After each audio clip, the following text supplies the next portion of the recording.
Today we're going to be looking at the Triv, a small-sized, urban-focused, daily use model from Nuna. The Triv is a pretty new model, launched less than 2 years ago, and in my opinion is clearly aimed at fulfilling a pretty specific set of lifestyle needs, which I would define as mostly epitomized by American suburban car culture.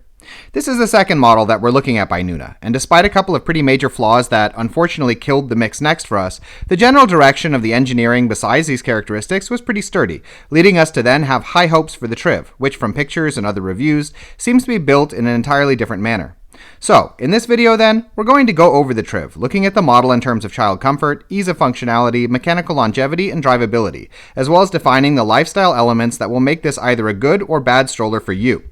Let's start off with some stats. The Triv clocks in at a little over 9 kilos and folds down to 32 by 52 by 65 centimeters. It can carry 22 kilos in the seat and 5 kilos in the underslung shopping basket. As far as child comfort is concerned, the dimensions of the Triv seat are pretty standard for a stroller of its size, a bit wider but also a tad shorter than average, and will accommodate a child in maximum comfort up until 2.5 or 3. Older children will fit as well, though due to the design of the leg rest, the Triv is unlikely to provide any real leg or foot support past this point. The backboard on the model seat is adjustable in relation to the baseboard, a design characteristic increasingly sought after these days, though generally because people are looking for a true lie-flat position suitable for newborns, making it important to note that the Triv does not offer such a position, though it is possible to get a bassinet for the model.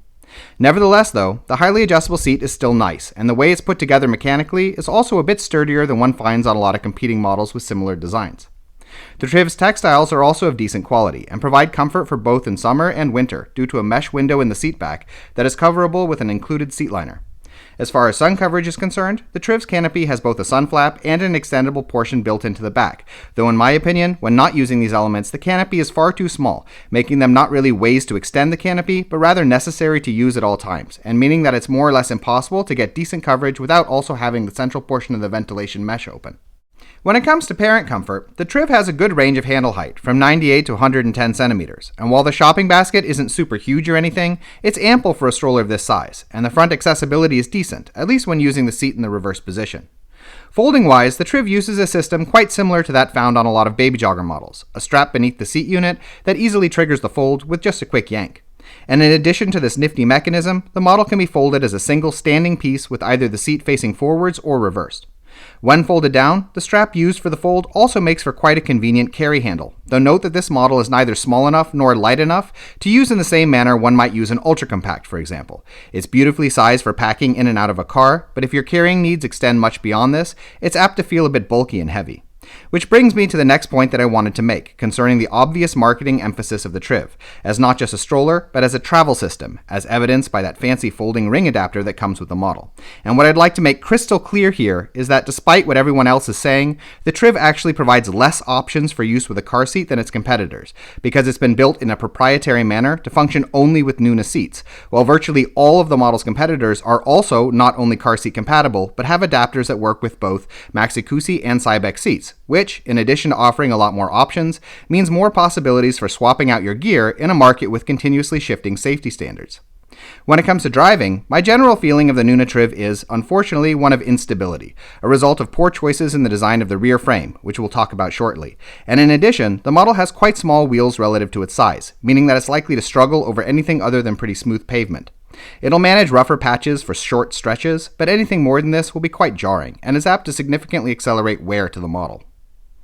Let's move on to the mechanics of the Triv then, starting off with the handle, the folding system, and the model's structure. And generally, when it comes to these elements, the Triv is built in a pretty no-nonsense manner. The handle extension mechanisms use a telescopic wire and pin setup that has become quite common these days, the same sort of system found on UPPAbaby or Jules models, for example. And the folding mechanism itself is arguably better than one finds on most models on the top end, in that, in addition to being built of sturdy and simple metal components, the activation takes place right at the folding mechanisms themselves, allowing the Triv to avoid the sort of long internal wire setups that most models use in order to get a handle-activated fold. As far as the overall structure is concerned, the Triv has sufficient sturdiness and stability based just on its rear and front crossbars and its solid folding mechanism to hold up without significant loosening as long as it's used as seemingly intended, meaning mostly for shorter trips over smooth terrain and generally as a part of a heavily car-dominated lifestyle. If one were to veer from this sort of use, however, then my evaluation would definitely change for the Triv, both in terms of loosening, where the bars are riveted into the plastic connection points at the central folding elements as well as the front and rear frames and the handle. And in addition to this loosening, the bars themselves are quite long and thin, so I would say that with increased use, potentially heavier weight, and anything approximating regular use over rough terrain, wear might very likely take the form of these bars at least bending, if not breaking at the connection points. Okay, proceeding to the rear frame then, we get to what I feel is not only a bit of a design nightmare, but also a real missed opportunity in comparison to what I've seen on other Nuna models. And the key issue here being, to start with, just the narrowness where the wheels meet the road, resulting from the way the rear bars arc inwards for an extra narrow rear frame, which is problematic for the same reason that you yourself have better balance when your feet are at shoulder width than standing heel to heel.